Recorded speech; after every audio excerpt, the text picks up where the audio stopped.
Assalamualaikum warahmatullahi wabarakatuh. Perkenalkan, nama saya Lali Agus dengan NIM 0321257. Saya dari kelas L, Fakultas Keguruan dan Ilmu Pendidikan, Universitas Muhammadiyah Buton.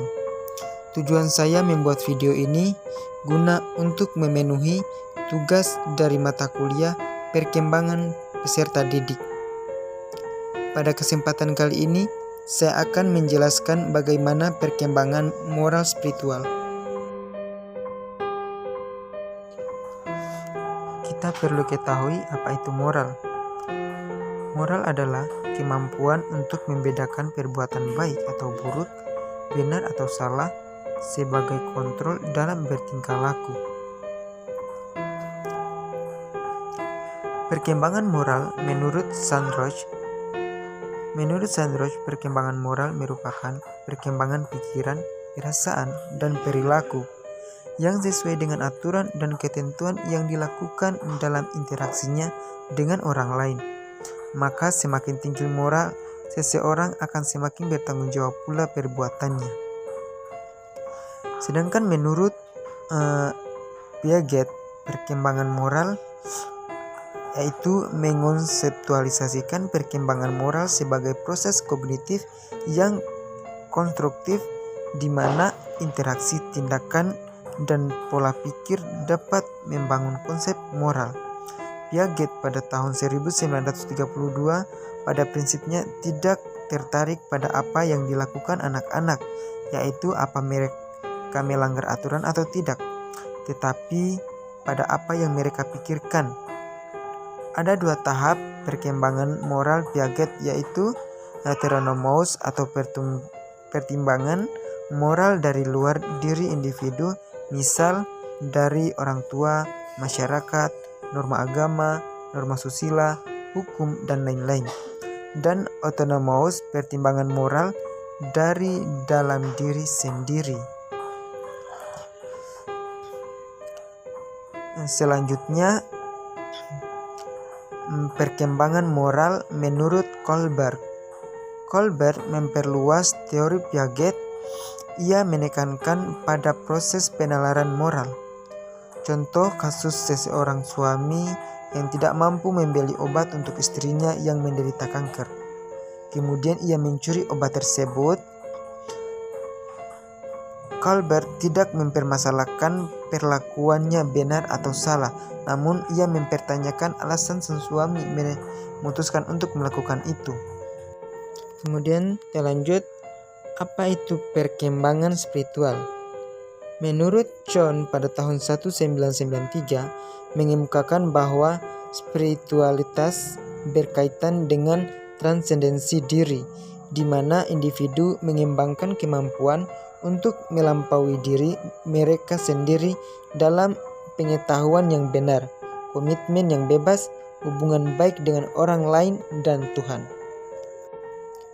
Pijakan utama bagi para pendidik dalam perkembangan spiritual adalah mengarahkan peserta didik untuk menjaga keseimbangan antara kehidupan dunia dan akhirat. Ada beberapa tahapan perkembangan spiritual. Yang pertama, fairy tale stage atau tingkat dongeng pada usia 3-6 tahun. Konsep ketuhanan dipengaruhi oleh fantasi dan emosi. Herlock pada tahun 2012 menambahkan bahwa disebut sebagai tahap dongeng karena anak menerima semua keyakinannya dengan unsur yang tidak nyata. Oleh karena itu, cerita-cerita agama dan kebesaran upacara agama sangat menarik anak-anak. Yang kedua, the realistic state atau tingkat kenyataan pada umur 7-12 tahun. Pada masa ini, anak mampu memahami konsep ketuhanan secara realistik dan konkret. Dan yang ketiga, the individual state atau masa remaja. Pada masa ini, situasi jiwa mendukung untuk mampu berpikir abstrak dan kesensitifan emosional. Pemahaman ketuhanan dapat ditekankan pada makna dan keberadaan Tuhan bagi kehidupan manusia. Kemudian selanjutnya kita perlu mengetahui apa saja faktor-faktor yang mempengaruhi perkembangan moral dan spiritual. Faktor yang mempengaruhi perkembangan spiritual yaitu yang pertama, lingkungan keluarga, yaitu sebagai lingkungan pertama berlangsungnya pengembangan aspek moral dan spiritual. Yang kedua, pemberian contoh yang baik dari keluarga terkait perilaku moral dan spiritual. Yang ketiga, komunikasi yang baik antara anggota keluarga dapat mendukung perkembangan moral dan spiritual. Faktor yang kedua yaitu faktor lingkungan sekolah. Yang pertama, tempat di mana anak belajar dan bersosialisasi. Di sekolah, anak tidak hanya mengembangkan aspek akademik, namun juga sosial, moral, dan spiritual. Yang kedua, contoh yang baik dari para guru dan stakeholder lain di sekolah terkait perilaku moral dan spiritual. Kemudian yang ketiga, support dari teman dalam mengembangkan aspek moral dan spiritual. Faktor yang ketiga yaitu faktor lingkungan masyarakat. Yang pertama, adanya kontrol masyarakat atau aturan dan norma-norma yang berlaku di masyarakat.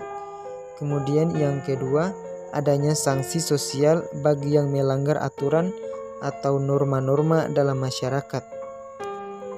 Kemudian faktor yang keempat yaitu faktor kognitif dan teknologi, di mana makin tinggi tingkat penalaran seseorang, maka makin baik perkembangan moral dan spiritual individu.